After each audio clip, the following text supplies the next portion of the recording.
right, there are all ministers sitting. On his left, prominent people from the merchants community, jewelers, and all were sitting there.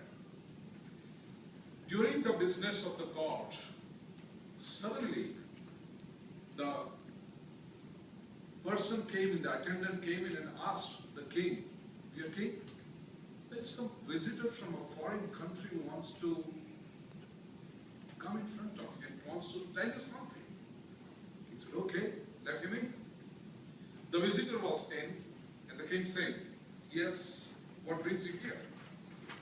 The visitor said, "King, I have a challenge for you. Are you ready to accept this challenge?" The king was a little bit taken aback.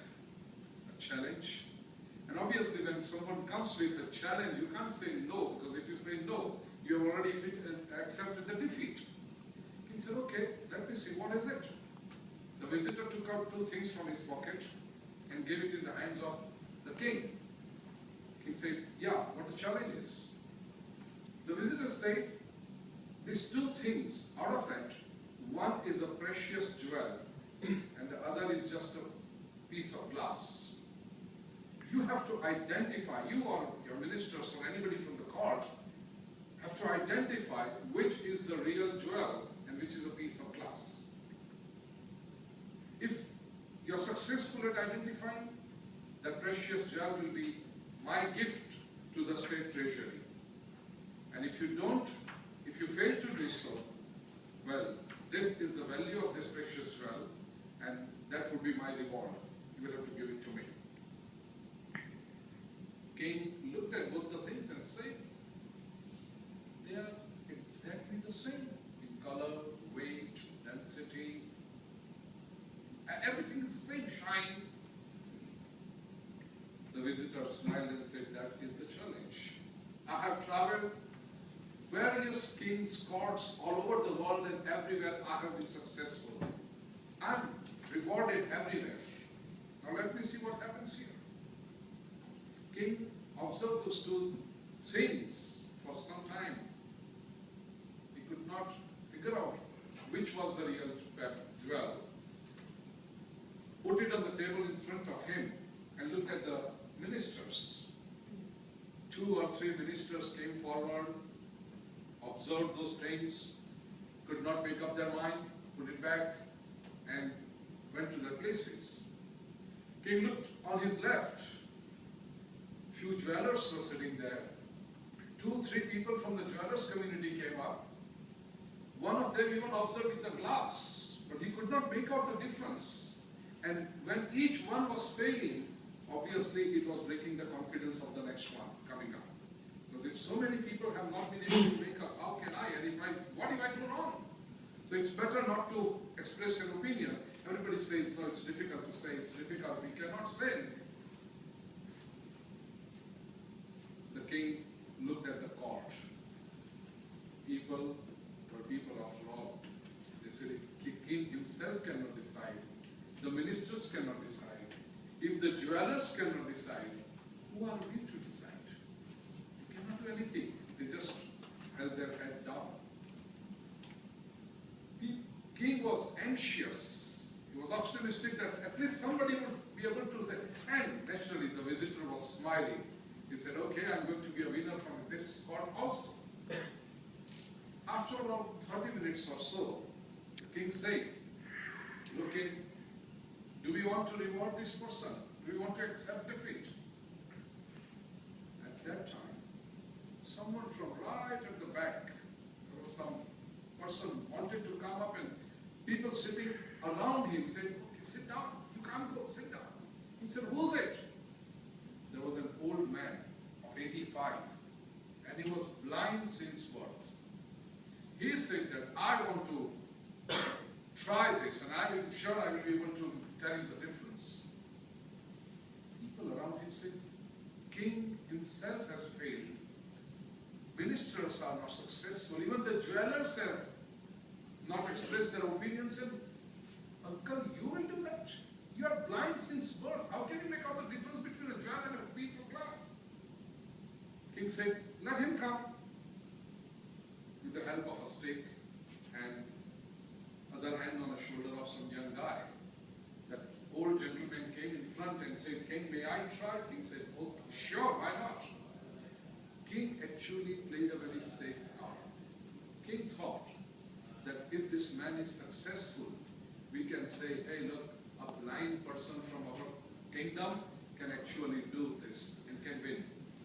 And if he fails, we can say, "Okay, he was a blind man." King didn't mind giving the reward because he had a lot of money. It was basically the question of the prestige of his kingdom. The old man came in front. He picked those two things, and in less than 2 seconds, he said, "The one in my right hand is a precious jewel, and the one in my left hand is a piece of glass."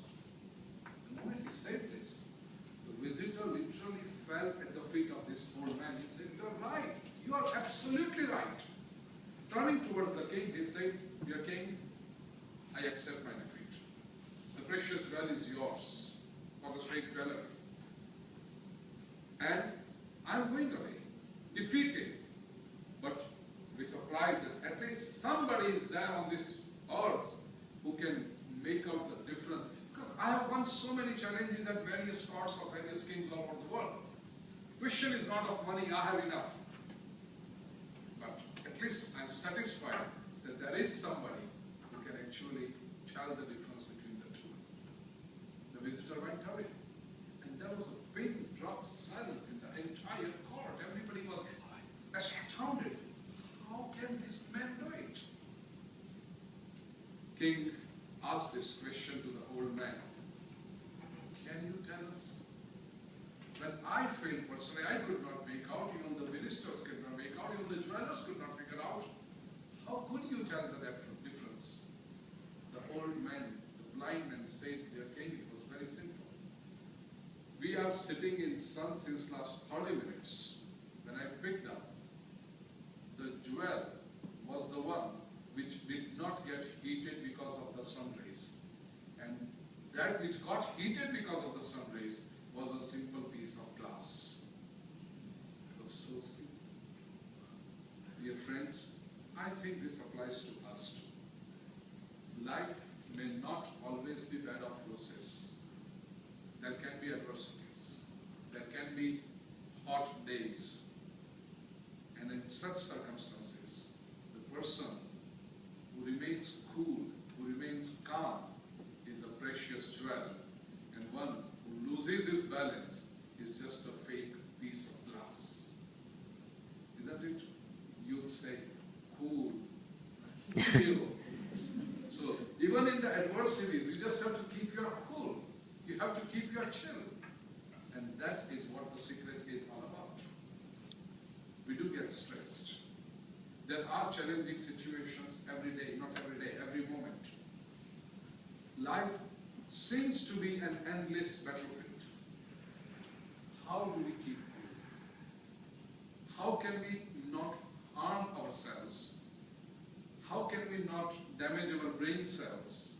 And how can we be more effective and efficient at whatever we do in our life? In next about 60 minutes, we are going to discuss that. First of all, let me tell you, my dear friends, stress is not something which is to be looked at with a negative approach. To me, whatever is created in this world is a wonderful gesture, is a wonderful creation of God. And how can God create something which is not right?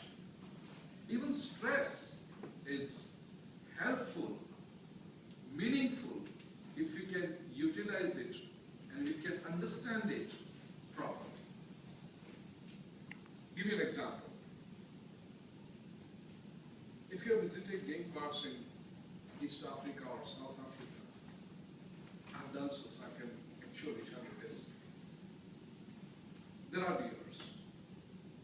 Identify a deer. And a deer notices a lion. It notices that the lion is coming to it. Deer suddenly becomes alert because it's a question of its life and death. What happens to the deer?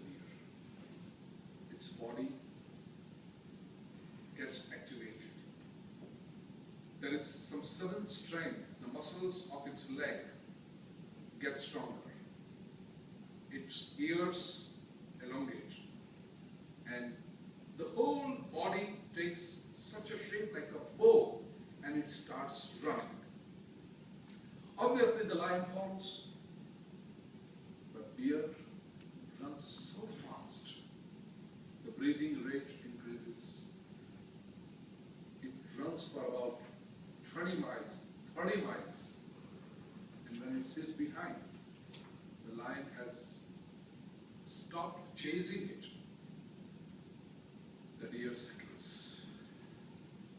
Now it starts taking deep breaths. The body relaxes. Ears fall down. There is the muscles of its leg are relaxed now, and maybe it can sleep for some time now that it has saved its life. This whole circle, if you study, when a deer saw some danger, challenge, it did get stressed. But that was a natural mechanism. It was its function, it was its program to save itself and to fight the situation. But the key here is, as the danger went off, the deer knew how to relax, take a deep breath, sleep, relax. We are also, all said and done, a human being is an animal. A social animal, rational animal, an intelligent animal. Someone sent me a joke about it today. It is always intelligent. It is never intelli-ladies.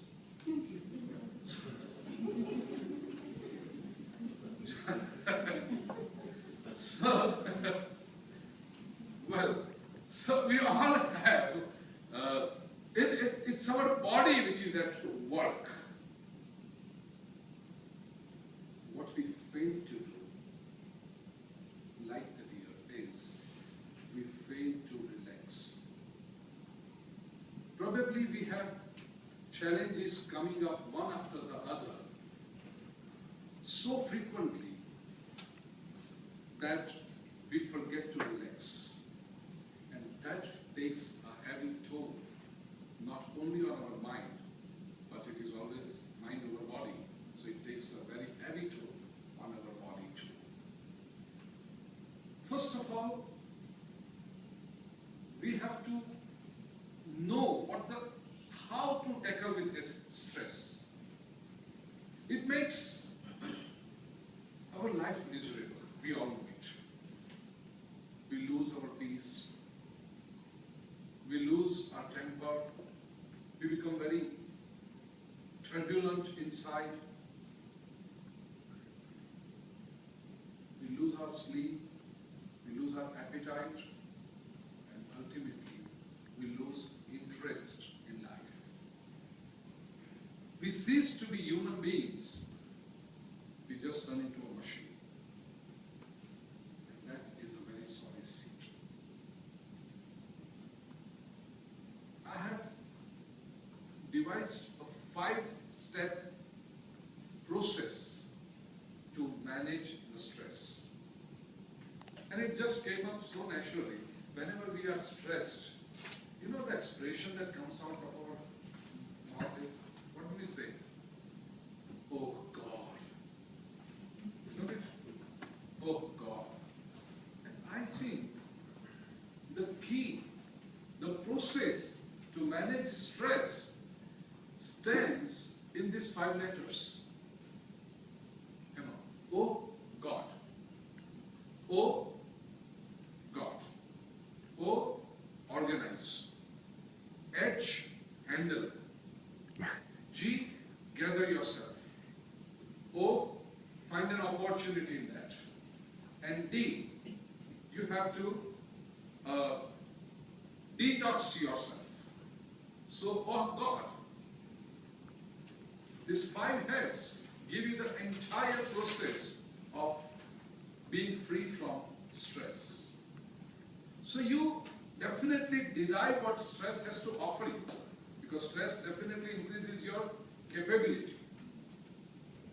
Some people say, oh, I operate only at the 11th hour. And there are some people who operate only at the 11th hour and 59th minute.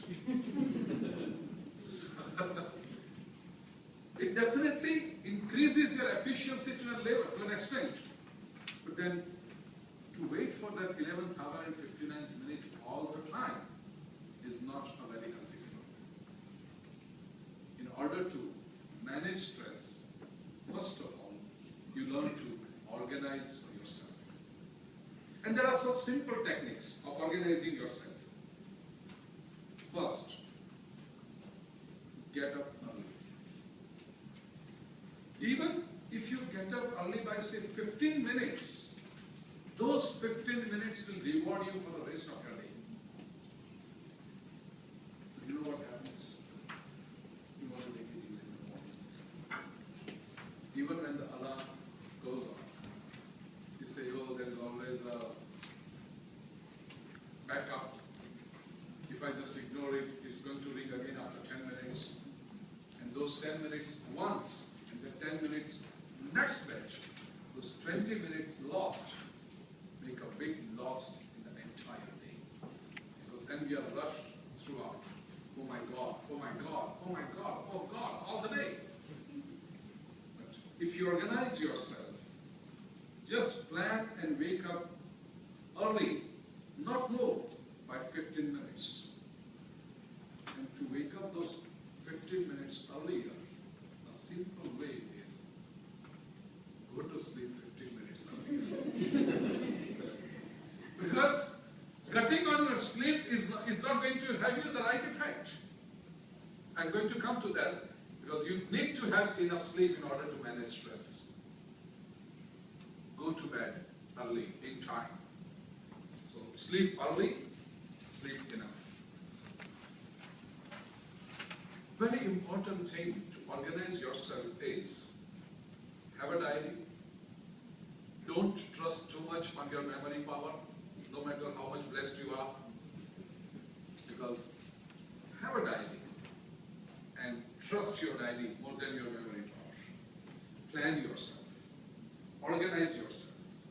And in organizing, one important key, do not say yes when you want to say no. It is a very important factor to manage your stress. Remember, dear friends, you cannot make everyone happy all the time, and we are not here to please everybody all the time. Have your goal set correctly. When we go around to please everyone, oh, how much he will feel, and how he will feel, and how she will find about me, and if I say, no, you are not an entertainer. You are you. A person who tries to please everybody all the time becomes a joker. And in order to be a joker, the first thing you have to do is lose your identity. Have you seen a joker in a circus? If the man is standing out, you will not be able to identify him. If you won't be able to recognize him. He has to paint his face, he has to wear that long cap, he has to put that red tennis ball on his nose. You have to lose your identity. If you want to have your face, you have to have your opinion. And in order to have your opinion, you may have to say no to certain people.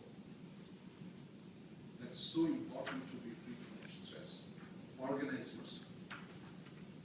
And when I say, do not say yes when you want to say no, and the same token, there is another important thing that you all need to learn is, do not do or do not plan anything that after done, you will have to lie about. So when you want to choose whether you want to do this or not, ask yourself, after doing this, will I be able to go to the world and say it with pride that, hey, look, I have done this? If the answer is yes, go ahead and do it. But if you're doubtful about it, if you're skeptical about it, hey, I may not be able to tell everyone about this, then just stop there. It will help you reduce so much of stress later on. Because one wrong step, one wrong thing, and then to cover it up, to rationalize it, to justify it, to save yourself from it, it takes so much of efforts, time, resources, and stress. So, just do not do anything which, after done, you have to lie about. If you go right in life, things will be right. And one very important suggestion, there are no shortcuts to success. Every one of us wants to be successful in life, but there are no shortcuts to success. We have to work hard. We have to go the proper way. Do not